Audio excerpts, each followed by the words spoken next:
My name's Testament. I'm a poet, rapper, playwright person. England is going to have its first National Poetry Centre. Can we give a round of applause for National Poetry? Yeah. The Poet Laureate Simon Armitage decided actually it should be up north. So the National Poetry Centre is going to be in Leeds, pretty much right in the middle of the country, which of our nation, which is amazing. Testament me, over here, a remarkable person. Give it up for our first poet of the day, Kurly McGeetry. So, I'm up north in Yorkshire. Where are you based? I'm based very central in the West Midlands, of city of Birmingham. B1 Bard is one of my other alternative names. Visit schools. Yeah, so all around the West Midlands mainly is where I kind of centralise a lot of the work. I'm the CEO of Memorime, which is also a collective of poets. I'm the CEO. We've been going for a collective amount of 40 years, so over 4 decades, so over 40 years experience of working frontline in schools, helping to raise literacy levels. So that's been the main thing. Excellent, excellent stuff. So, Kurly, what first inspired you to pick up the pen? As a fairly literate, because my parents, even though poor, had good habits. My mother was always kept a diary, so I always would see her writing. My father was always reading, and that got me into reading, like comic books. Like my favourite comics were like 1980s, Generation 1, Transformers. Oh, okay. Yeah, but it's amazing what vocabulary you can pick up in these comics, like Optimus Prime. Amazing leader of the Autobots, as we may already know, some of us, maybe not, I don't know. But his incredible motto was, all sentient beings have the right to life. Something along them lines anyway. Something along them lines. Yeah, that's Transformers. Yeah, I love the sound effects of Transformers. But he kind of expanded my vocabulary, because I'm like, okay, so what does sentiment mean? You know, or sentience, sorry. Yeah, sentient. So, you know, so I go to the dictionary, and that's kind of like my personal journey, getting involved in literature through comic books initially. Great. Yeah. Great, there's a lot of poetry hidden in comic books. Or just vocabulary in general. Yeah. Like Eminem, very well-known rapper. He used to read the dictionary. Am I right in thinking you straddle rap as well? Yeah, so that's kind of my entry point. Yeah. So as a youngster, listening to hip hop, and part of my set later on, we'll look at hip hop and poetry and where they crossed over. So a bit more about a bit later on. So you started off reading Marvel Transformers and the great poet, the Bard of Cybertron, Optimus Prime, and then you listening to hip hop. Who were you listening to in hip hop that inspired you? One of my key influences in hip hop, I would say, was a gentleman, social commentator known as Ice Cube, and one of his... Ice Cube is not for the pop charts. No, not at all, not at all. But he spoke a lot of sense for a youngster that was coming up, where there was a lot of distractions and a lot of negative pathways put forth. And as a social, incredible philosopher, and I quote, he says, "You better check yourself before you wreck yourself." Yeah, so... Yeah, so... That's kind of like made sense to me. Simple common sense. Make positive choices, get positive outcomes generally. That's fantastic. And then did you start performing, or were you starting writing? I mean, were you more of a page poet, someone who gets their words out on the page first, or spoken or out loud first? I think as you listen to music, you tend to sing along. So I think I was kind of like singing along to raps, and I thought, you know what? I think I could do a good job of this. To be fair. Funny enough, I was about 18 when I wrote my first rap, and it came about, I was working in KFC, as you do, breading the chicken, and my friend came up to me. Now, you can call it positive discrimination if you want, but it worked in my favour anyway, to be fair. He came up to me and he goes, and he's a joker as well, so I took what he said obviously with a pinch of salt, and he goes, "Alan," because Alan's my real name, Kurly's just my stage name, but he goes, "Alan, I'm writing a song, I've got the beginning bit, I've got the chorus, I've got these 16 bars. You're brown, yeah, so you should be able to write a rap." So I was like, actually, I'll give it a go. And when I gave it a go, as I said, the guy's a joker, I took it with jest, and actually just saying yes to new opportunities in any kind of form, when you could be anywhere, Yes. waiting at a bus stop, chatting to someone, or bread and chicken at work, and an opportunity comes up, just saying yes, giving it a go, because I really enjoyed it, and I felt that cathartic release. I've been able to write about my feelings, thoughts, and how to solve certain problems, or identify the problems first. Because sometimes it's not the problem that's the problem, it's how we look at the problem that's the problem. So I've been able to write it down on paper. You get to kind of distance yourself from it a little bit, look at it, and kind of manage it, think about what the solutions might be. Amazing, amazing. And then you work you use your poetry and your raps and everything in education. How did that happen? How did it go from KFC to inspiring a generation of youth? Well, that bastion of knowledge, the BBC, I was watching a documentary in the early 2000s, and I was shocked to find out that in this documentary it talked about children in particular in education towards the end of primary school, year 6, so about the age 11, going on to secondary school, that 1 in 5 can't read. And as we know, the National Literacy Trust does the biggest national survey in literacy, and it's about 1 in 4 now that can't read by the time they leave secondary school. And for me, that was a massive issue, because I remember what life was like at primary school and secondary school, especially at the beginning of secondary school. A big new place, loads of new faces, you're a small fish again, and not being able to access the curriculum is only going to hold you back even further. So yeah, and that's what led me into also working in a pupil referral unit. So working with the youngsters there, helping them build their literacy confidence, and helping them to access the curriculum and feel a sense of success in education rather than shame. So that was kind of like my journey, and that kind of came about my sense of purpose. Okay, I've discovered this thing that helps me. There's a problem over there. How can I apply what I've acquired to sort of contribute to the solution over there? Amazing.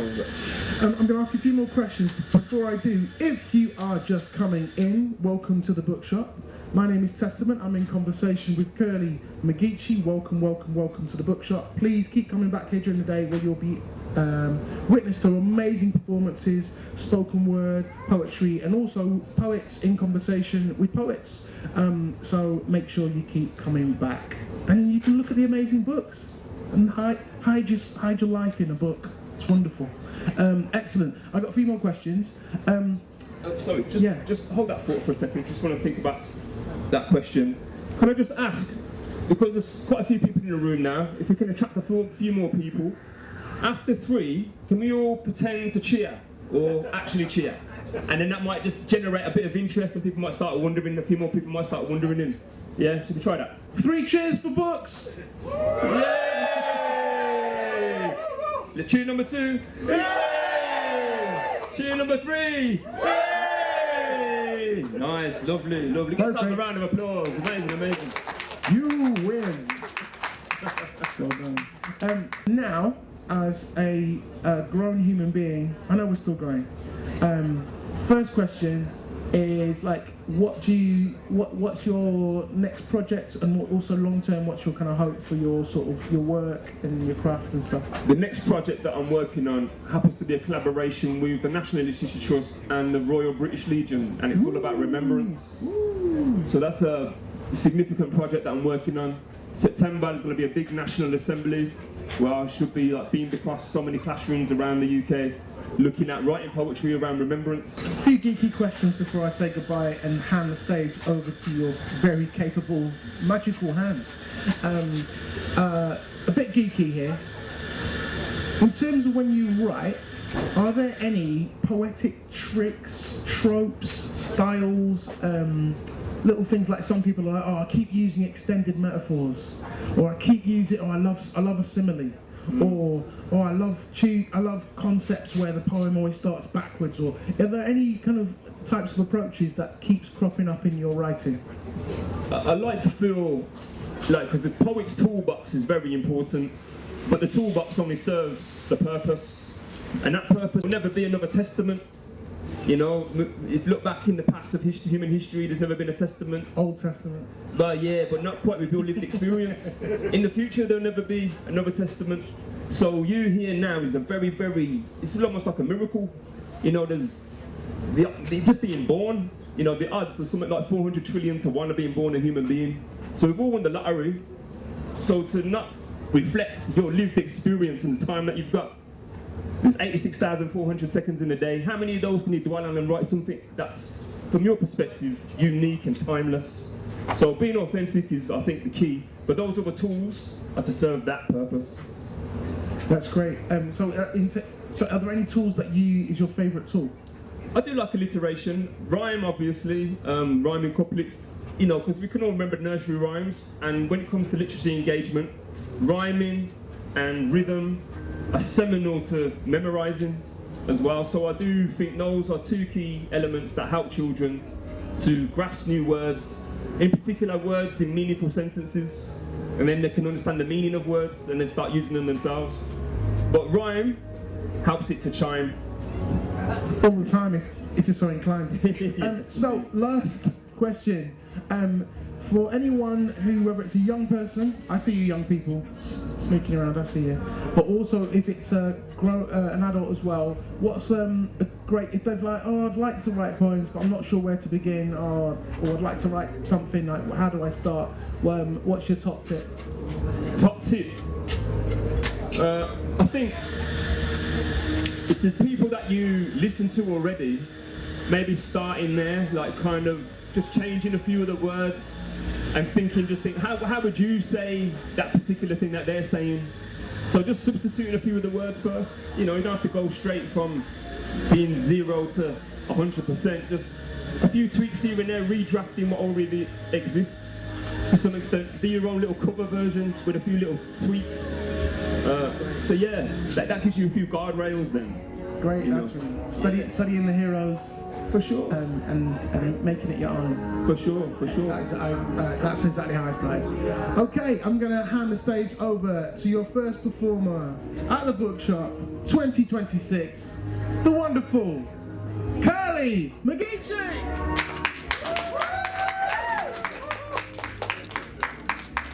That intro was absolutely excellent. Can we give a big round of applause, please, for the interviewer, Testament?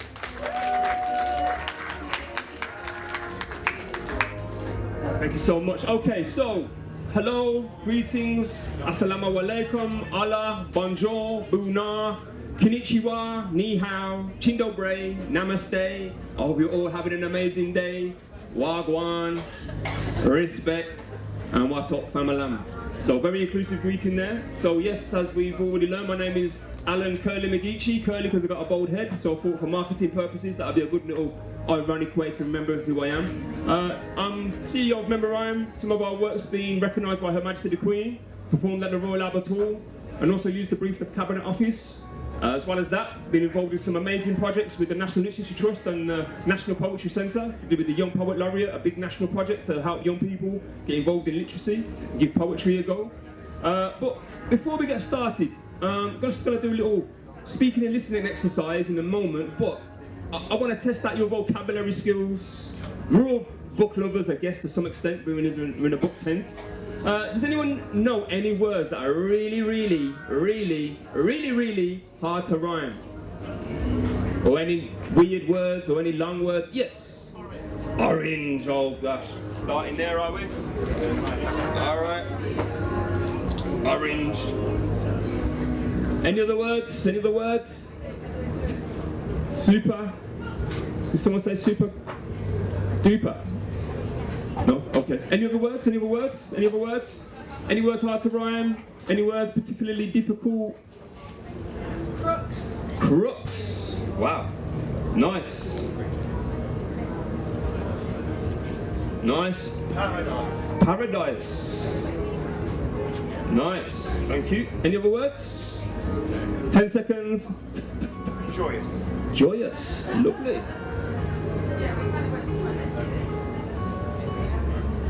Nice. 5, 4, 3, 2, 1. Okay, I want to hear poetry that might make you cringe. Poetry that's fresh, like a glass of orange. Poetry that might seem a little bit abrupt. Poetry, of course, we're going to get to the crux. Poetry that's ever so nice. Take my advice and chill in paradise, like this young man here. He's really chilling.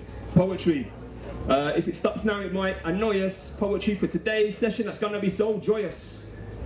Smelling fresher than a day on a sunny florist. So I want to say hello to Jonathan Morris. Yeah, there's Jonathan. Hey. Poetry right here now, live on the scene. Moonwalking as I'm talking. I don't know if Billy's here, but I'll say hello to Jean. Where's Jean? Maybe she's left the scene. Okay. Poetry. On your marks, get ready. You're gonna say hello to Kaylee, Rob, Elijah, and Freddie. Hello. Poetry, proud in such a great way that makes my heart and soul glow. He flows like a river that's remarkable. Rio. Poetry, with points made clearly, far and near me, assembling words with articulate amiri. Poetry at festivals for every happy camper, jubilant and joyful, just like Yolanda. I want to hear poetry, revving it up like a Harley, driving poetry international with director Nick Barley. Yeah. I want to hear poetry, happy to organise all the poets here. She's a great listener and her name is Sophia. Oh, she's out there, okay. Poetry, we're in a tense of text, a dictionary den. What a great name for a writer. Hello, Emily Penn. Excellent, abstract, episode relevant, speaking his truth. Today you'll be hearing from Testament, prevalent, past, present or future, tumultuous tenacity by another poet later called Tallulah. Future poets sharing words they love, plus major focus on a small dictionary club. Rise above fear to be a star or starlet. You're gonna hear great words from the one poet called Charlotte, motivated with the attitude of gratitude. We don't need a longitude as we find ourselves here at Latitude. There we go, a little.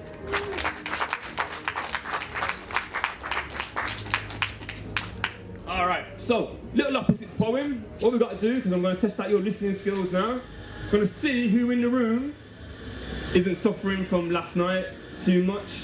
All you got to do is say the opposite word to me, so it's a speaking and listening exercise. This activates the left-hand side of your brain to do with language and logic, and also the right-hand side of your brain to do with creativity and rhythm. So, is there any teachers in the room? Any teachers? Oh, cool. So, got some resources that you might be interested in as well. But some of what you hear today were really good for like primary school or Key Stage 3. So, all you got to do is say the opposite word to me. So for instance, if I say left, you'd say? Right. If I said day, then you'd say? Nice. Day. Nice. Day. Nice. Okay, over here, that was really good. Like, night. Night. So you got to try and keep up with the people over here. Okay, here we go. If I say left, then you say right. Left, right. Left. Right. If I say day, then you say nice. Day, nice. Day. Nice. If I say big, then you say small. Big, small. Big. Small. If I say short, you'd say tall. Short, tall. Short. Tall. If I said high, you say high, high. If I said fast, then you say fast, fast. If I said push, then you say push, push. If I say empty, you say empty, empty. And I can see now you're full of energy. Give yourself a little round of applause. Well done, well done.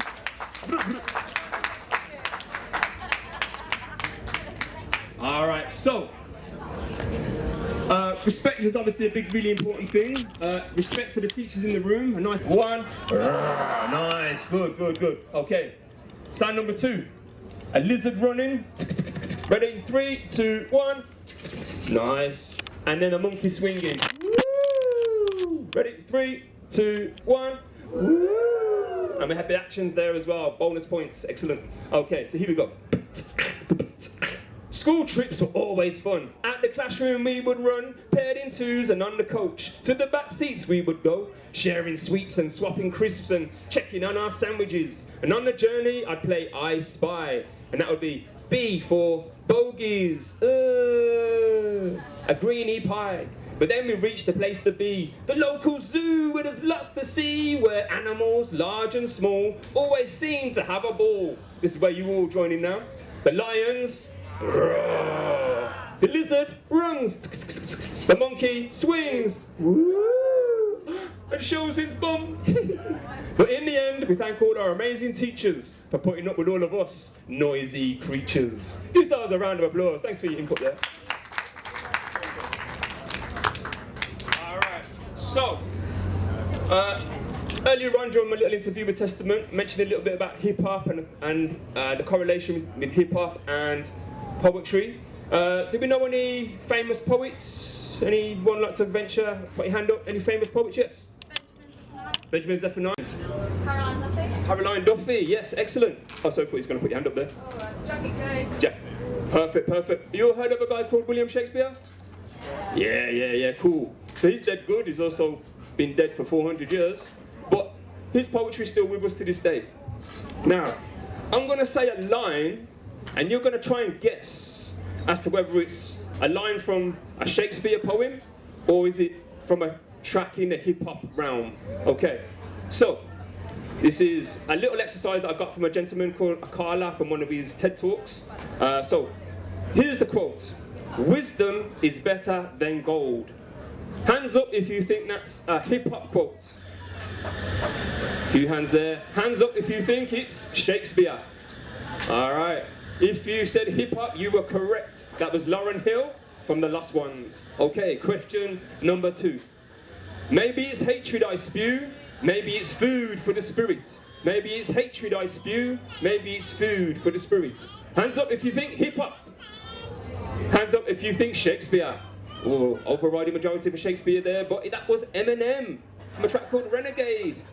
All right. Now don't feel no way if you get these wrong, by the way. I do these all the time in, high circles, universities, and a lot of lecturers get this wrong as well, so don't feel no way. All right. Question number 3. Men would rather use their broken weapons than their bare hands. Men would rather use their broken weapons than their bare hands. Hands up if you think hip-hop. Hands up if you think Shakespeare. Shakespeare's correct. Othello. All right. Question number 4. This will be the last one. The most benevolent king communicates through your dreams. The most benevolent king communicates through your dreams. Hands up if you think hip-hop. Hands up if you think Shakespeare. It's a hip-hop one, I'm afraid. That's RZA from the Wu-Tang Clan. Okay. So, can you just give yourselves a round of applause for participating there? Thank you very much. Okay, so this next poem features like this. Shall I compare thee to a summer's day? Thou art more lovely and more temperate. Rough winds do shake the darling buds of May, and summer's lease hath or too short a date. Sometimes too hot the eye of heaven shines, and often is his gold complexion dimmed.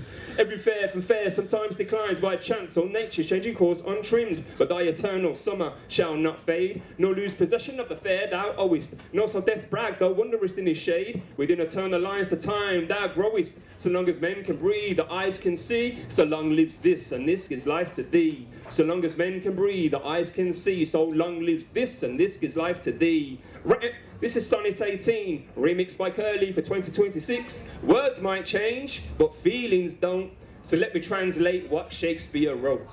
Shall I compare you to a summer's day? For your beauty is more stable, baby. As we all know, the weather likes to change, and summertime does not last anyway. Swift the sun shines, sometimes it's too hot, or hides behind clouds where it stays dim. Its gold complexion gets hard to spot, and its beauty sets. I know that sounds grim, but your lovely radiance shall not fade, nor lose the beauty that you possess. Death and decay won't take it away. You'll be safe in his words that I express. So long as men can breathe, the eyes can see. So long lives this, and this gives life to thee. So long as men can breathe, the eyes can see.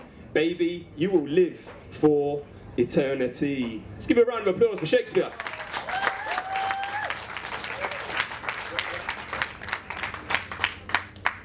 All right. So talking about teachers, the importance of words, a bit of Shakespeare, hip-hop. So I'm going to combine a few elements. You can't resist this lyrical scientist with a fundamental hypothesis. To kick this, I enlist in the army of words and write hard, excelling through the ranks with stripes on both arms. I'm Commodore Curl, eyes are black pearls, deeper than deep, my ammo never depletes. So please stand to attention when I speak and dance for peace to this sweet release. I've got words. See, words are outstanding, so please never abandon words, because they can be more powerful than action. Words can issue orders for war or inspire a revolution against unjust law. I like words that create peace, and words combined in a way to make me think deep. I like words like respect, friendship, trust. These are fantastic ideas encapsulated for the benefit of all of us in words. But words can make you feel sad. I remember being cussed in school because I had an issue with my hair because it didn't grow back, so I was bald. I wore glasses and I was half black.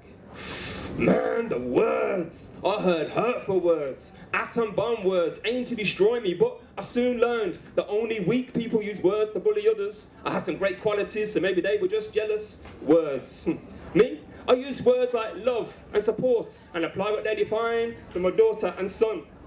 Words helped me to put my son's big tractor together, because without those instructions, woo, it would have took forever.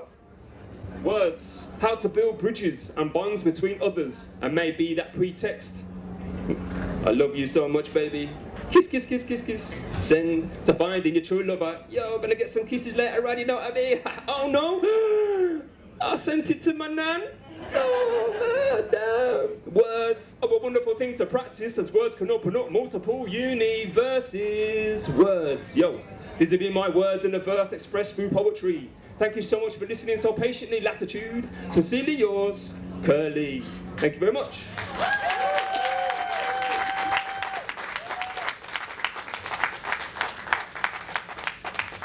All right, so I mentioned my nan in that poem. And this is a poem about heritage. Now, last year, I was in a play called Melina Pearl. And it talked about, in a very artistic way, we had the props, we had great scripts, we had great actors, great performers, scenes, really brought to life the journey of people from Windrush who travelled 4,000 miles across the Atlantic from Caribbean islands to the UK. And it's like a 6-week journey. And that experience of getting involved in drama, in the arts, and getting more deeper into my nan's story of how she travelled from St Kitts to the UK really brought me closer to my nan.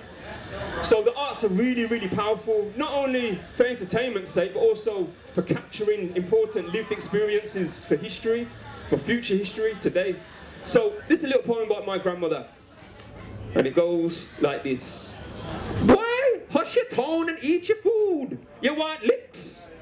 No, nan, okay, I'm eating. That's just my nan's way of talking, all the way from St Kitts. Strong female, mutton and rice, never fail. She loves her Coronation Street and her Emmerdale. In a Sunday best, the gloves would rest over her elbow, and in church she'll be singing hymns, playing the piano. She arrived here in 1957 by boat, not plane, and the wise words to me were, boy, you must work your brain. Now get on that piano and practice the notes again. All right, Nan, all right. But when she passed away, that melody of life was never quite the same. So let's give a big round of applause, please, to our grandparents and their stories and our loved ones. Smashing.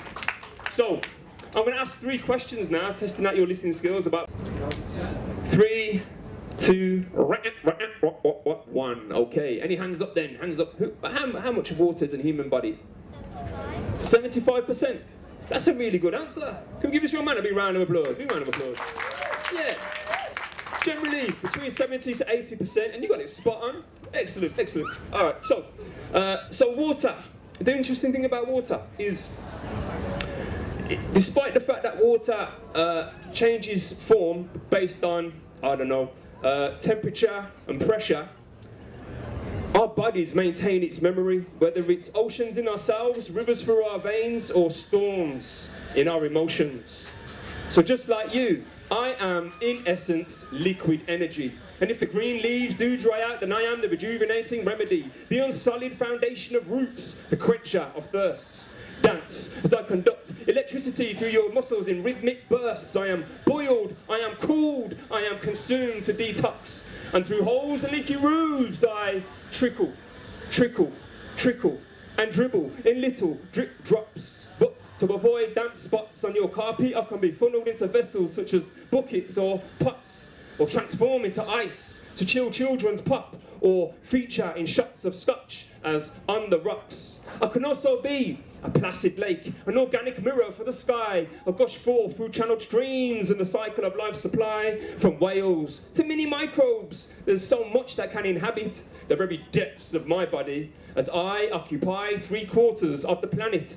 But like the cash flow of any riverbank, my tide can be withdrawn, revealing seaweed and seashells that she sells on seashores. A seahorse gallops through my temperate currents as surfers ride the crest, way, of my bubbling abundance. Now people might sail in dreamy contemplation upon my depths of ice-capped liquidation. So I offer King Poseidon, who is worshipped by the ancients, and can also enhance any modern-day goddess upon whom I'm finally sprayed, mixed with the most alluring fragrance. And you can stare upon me, a mirror broken by ripples so spacious, because unless my fluid surface is calm, I will always remain faceless. Now, to attempt to quench your ego or your thirst with my body would literally be tasteless. And until poured into vessels, my true beauty lies. I say again, Latitude. My true beauty lies in the very fact that my form remains shapeless. Now, do you like my literal physicality or the concept of our properties? Like a Bruce Lee philosophy that informs us, what's up? To always consider the very art of being formless. In the form of a moat, I can swell the security of a castle fortress. My splashes can turn into crashes to sing out a destructive chorus. I could be a titanic tsunami, flushing and never flowing, or waterfall rushing into depths of unknowing. I can also be that curious drip, drip, drip, that's wishing to try to penetrate the true key to growing. And if you wish to be enriched, then soak up knowledge, like the most porous substance going, siphoning the very best of your own energy. Now that's truly essential. Do not follow gravity, as we are all oceans of infinite potential. Me, I am the transcendence of all possibility, as in the very next breath I might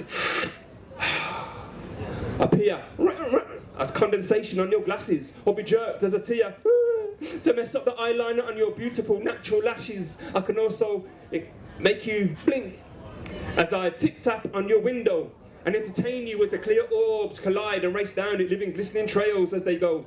Then later on in the distance, you might admire my natural light show as I bend the very spectrum of light to form bright colours of the rainbow. Oh, so, you see? The destiny of raindrops are not all that they seem. They end up in gutters, drain pipes, and they're seen in your dreams or films with dramatic opening scenes. I can bounce off your umbrella, ding, and soak into your sleeve. I can crash down with thunder, then evaporate into vapour, and create clouds darker with gales with more force than Darth Vader. Man, I've got the overflows juxtaposed because I'm a reservoir with no limits. I can enrich and encourage life, yet never ever dampen your spirits. For like you, I am water. Thank you very much. An incredible, consummate creative, a poet, a rapper, a dramatist, an educator, whose work credits include work with the Royal Court London. Can I go, woo? Thank you. And Royal Exchange Theatre Manchester. Woo! And many more, including Netflix, woo! And Disney Plus, as well as BBC, plus, the last one now, Guinness World Record breaking human beatboxer. Wow. So his work is so prevalent. You heard it so much already, you know it's excellent. Please give a round of applause one more time for Testament. Good afternoon. So the format of this is a quick 10-minute introduction with a few questions from myself to Testament. And then Testament's gonna serenade us with his absolutely incredible creativity for about 45 minutes or so. Looking to finish about 6. So, without further ado, Testament, your name. How did you come about the name Testament? What's the meaning? What's the relevance? Really good question. Well, my government name is Andrew, which I find very boring. There was about 9 Andrews in my year at school, at high school. I'm really sorry that there is the obelisk from 2001 in there. Shall I go sit over there, Nick? Do you think? Yeah. I should go sit there. Oh. Yeah, even better. There's something between us. That's all right. I can see ya. Cool. This is weird, but it's alright. Yeah, it's a great question. So I hated my name, and then when I stopped, the beautiful thing about creativity is that you can reinvent yourself with a nom de plume, with a hip hop name, with a nickname, with whatever. And I don't think I liked myself very much as a kid. I think that's probably subconsciously part of it. So my act of teenage rebellion was to try to out-Christian my parents. Wow. So if things go wrong, there is a feeling that you're being held, which I still very much thoroughly believe, that whether it's us holding each other as a collective, or whether it's God, or I don't know, insert your higher power. But for me, like, I still feel like we're being held by something positive and loving. So Testament initially was when I started writing raps. I was like, oh yeah, Testament is like an agreement. It's like a promise. Wow. That's what the name means. And my promise was like, all right, I'm not just going to try and have a big head. I'm going to try and use it for something bigger than myself and something that would help people make the world, it's like, hopefully, un poquito, a little bit better. So that was my prayer. And as I grew in sort of understanding of myself more, and I'm trying to work out what the heck do I believe, it still sums up a lot of my striving and my hope to be better. Absolutely. It is also quite self-aggrandizing. Hi, I'm Testament. Hey. I'm Testament.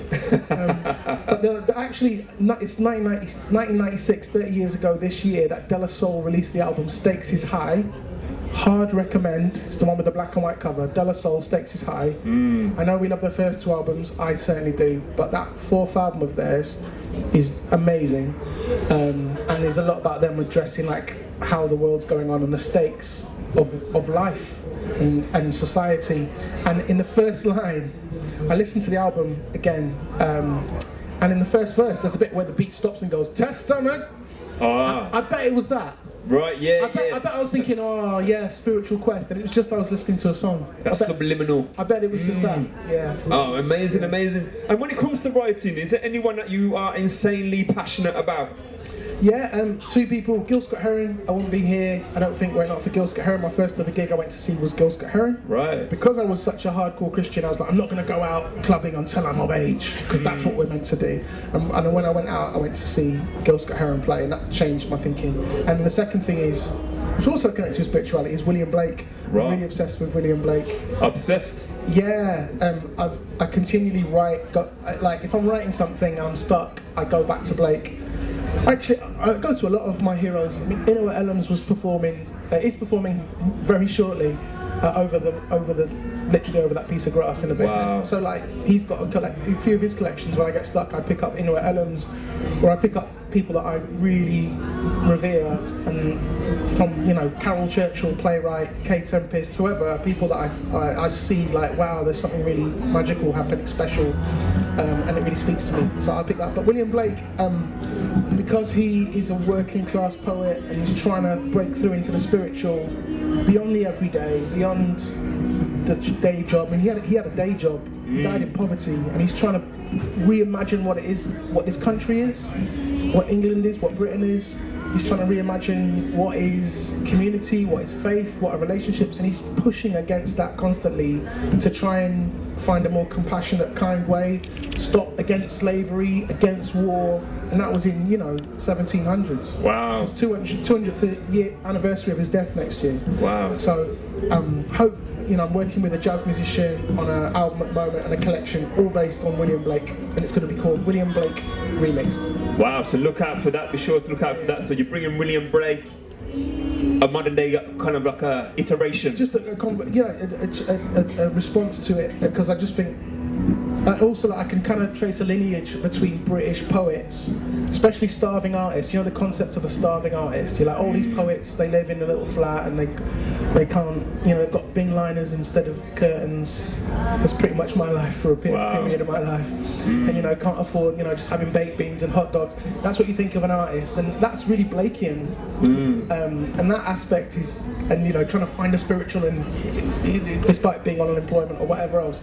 Like, I think I can trace a lineage from Blake through folk artists, through Evan McCall, through people like Bob Dylan, through the Clash, through British hip hop, through Roots Maneuver, through some mad grime MCs like Dirty Goods, and to today there's like a lineage of British writers who carry that sort of spiritual madness and creativity despite fighting against the odds, and I see that in British hip hop and British rap. So wow, yeah, I want to continue that. Yeah, you can really tell that you are a student of the art form, that's for sure. Okay. So what have been some of your creative highlights, like personal or professional? I mean, we mentioned some of the highlights already, the BBC, Netflix. Yeah. You know. Well, actually, you know what? I think the best thing I've ever done, I wrote a play. When I perform, I'm going to perform an excerpt from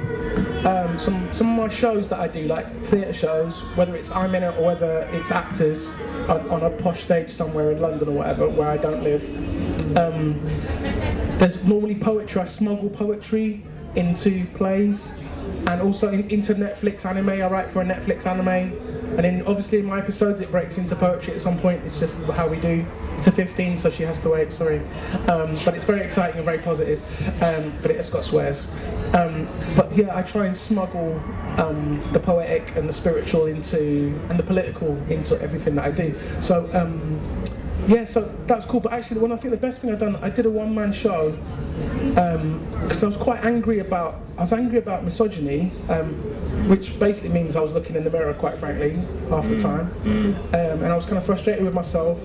And I was frustrated with men, and I was frustrated with all the horrible statistics and all my and all my female friends who I roll with, poets, creatives, whatever, basketballers that I know. Every woman I know is, you know, we can talk about what they've gone through and how misogyny is part of that. So I was quite angry, and I found myself, I'm part of the problem. Oh, brilliant. What am I going to do about it? And I thought, well, I always think when there's an injustice in society, you know, what have you got in your hand? Is it 2 pence? Is it a pen? Is it, I work in healthcare? Is it, I mow people's gardens? It's like we can use whatever we've got. Oh, I'm a government official. You know, like wherever you're at in society, there's something that we can do to make the world a bit better and to go, I know that's happening in a different country, but I can email my MP. So for me, I'm a playwright and a poet, and I beatbox and I can make people entertained. So I wrote a one-man show about feminism. It's not problematic at all. So I wrote a one-man show about how men should be better feminists, and I was trying to reach men in particular, and I think that's the best thing I've ever done. And every time I performed it, I'd get emails from mostly blokes going, oh yeah, thanks. I realised I'm not as bad as you, but thank you for, or you know what, I've done worse things, I've fought worse things, or I've been in worse mental patterns than you. And actually, if you're trying to break free of like the way society is programming us and the way which men are taught to be like this and women must be like that, then maybe we can, that's inspiring. So I felt like with most projects I've got a mission I want to accomplish. And and I thought that's the closest thing I've come to like having something in my heart and actually being able to execute basically a piece of propaganda. And I think, I've got, it's the closest I've got thus far. But I'm dead proud of all the other shiny stuff as well. But like, if I can do that again, try and shift people's consciousness, shift my own. You know, it's like therapy for me every time I perform it. I'm just trying to reshift, change the pattern in my, change the pattern of what in here. Not conform to the pattern of this world, so to speak. Yeah. So it sounds like you've definitely done a lot of work through the arts to have that cathartic release. Yes. That's certainly helped others to see some of the things that you've learned on your journey as well. Sometimes. So you're advocating, like you say, mental health all sorts of different things, as you Yeah. say, you know. So very, very important work, incredible. So, just my last question now. On your incredible journey that you've been on and you've documented through your work, what hints or tips could you give any aspiring writers, artists of any kind, Yeah. having faith in themselves, you know, as a creative? Any thoughts? Any Yeah. tips? Hello, you. Hi. You're a sponge. We're sponges, and from the womb, from when we were embryonic, we are sponges.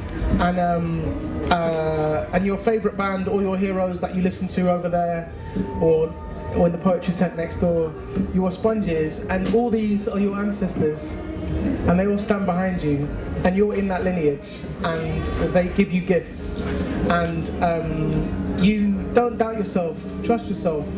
That's my biggest thing, is like, trust yourself. It is scary, but trust yourself, and make something and show it to somebody. That's pretty much it.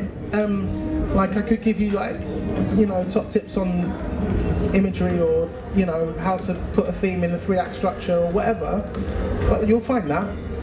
But the first act, remember when you're a kid and there's a body of water and all your friends are jumping in? Do you remember that?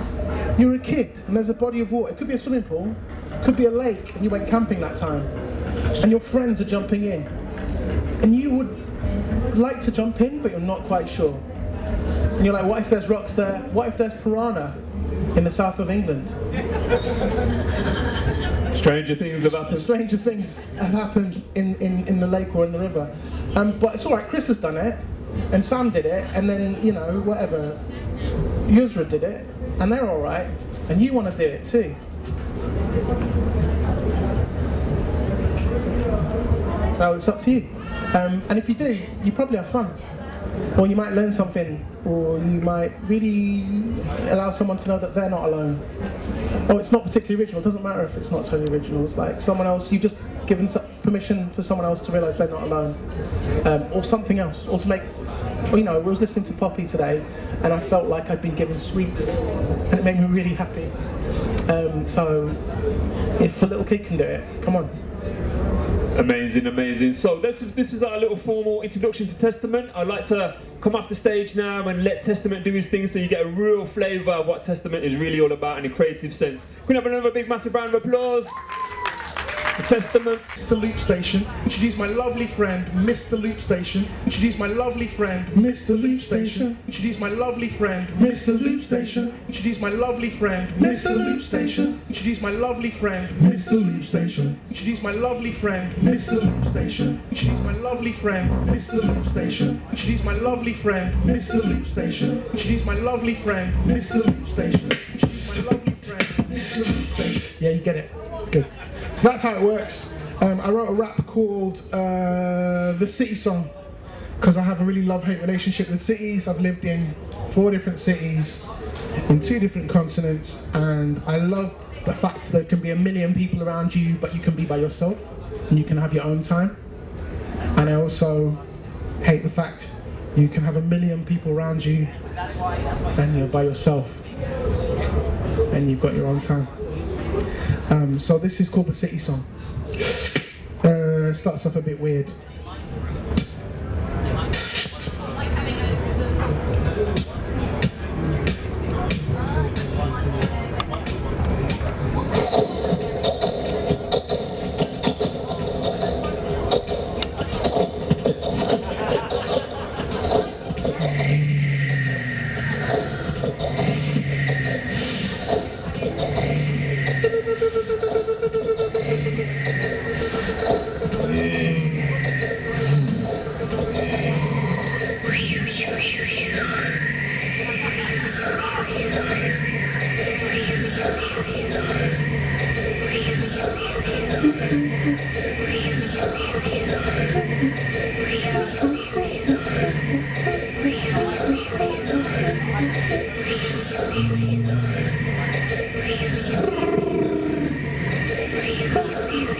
Self-made man mind with the self-made menace, manufactured with the mindset like a manic depressive. Where you at in the city?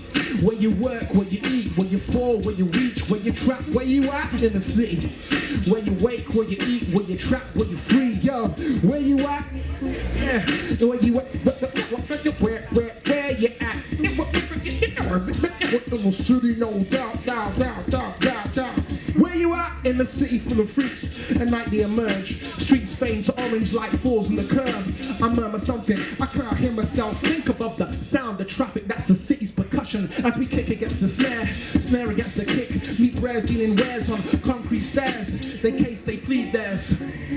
But only God can free them. That's why I'm writing these street prayers. And funny things happen on the way to the forum. That's where someone's stories unexpectedly shortened. They cordon off the area. You stay dawdling, ignoring the causes of why the rich stay fortunate. Cause fortune built the city, money built the premises. Promised we'd make it, but then hid all the entrances. Trying to skyscrape takes sterling effort. The city work ethic will kill you if you let it. Pedestrians look lifeless. My house bowed like a Lowry life work. In a city life, like it's timeless. My heart beat between the silence and the sirens. Migrants facing racist violence. Kids make strangers visit off license. And from the highest point, wisdom and folly are calling. Police keep plodding like they've forgotten Stephen Lawrence. In the rush hour, you're quicker walking. It's too foul, but still slums house the city orphans. Acid rain falls on both the richest and the poorest. Closed circuit cameras got us all recorded, and another day ends in this place I was created in. We're different blend. It's a love-hate relationship. Things keep changing it. No mistaking it. Where you at? We in the city.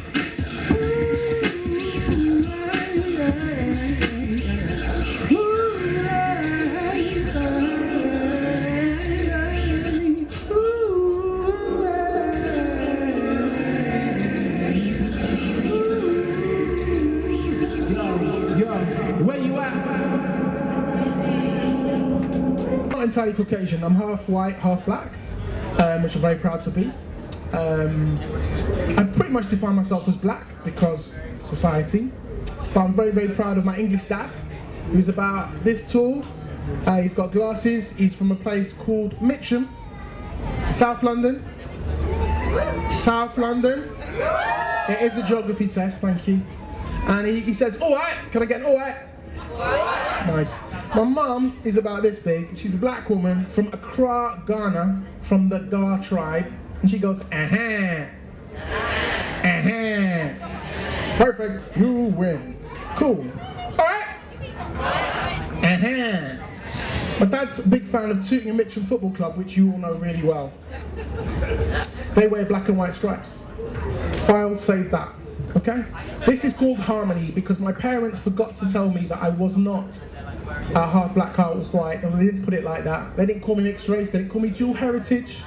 They called me and my big brother, they called us harmony. Correct. Is the right answer. So when we grew up, initially in London and then in Manchester, we had a really positive notion of our identity. So whenever people would wind down their car windows and shout racist abuse at me as I walked home in my school uniform, I was like, you don't realise we're harmony. You're a fool. Sorry, Nigel. You know, it was just mad. So we felt like, I'm going to date myself here. I was like, you cannot harm me. My wings are like a shield of steel. Thank you. So I was really like, we grew up with such a strong notion that we had Ghana and England. We had Europe and Africa. We had fufu and we had fish and chips. And this is called harmony. Are you ready for harmony? Yeah. All right? All right. It's all about the factory worker's son and the market trader's daughter. 3,000 miles of land and water can't stop what's important. Accra, Ghana, start the story, give me half a chance, I'll tell it. Way back before I could recollect, two people met in the shade of an African sunset. They were dancing to E.T. Mensa. It was meant to be. This African-European love destiny. They just clicked, like African handshakes. Arana and Graham, now she's talking of taking his name, because he knew, she knew they're the one, so fair enough, let's spread the love. Now the bride and groom, they soon get hitched, but some are like, ooh,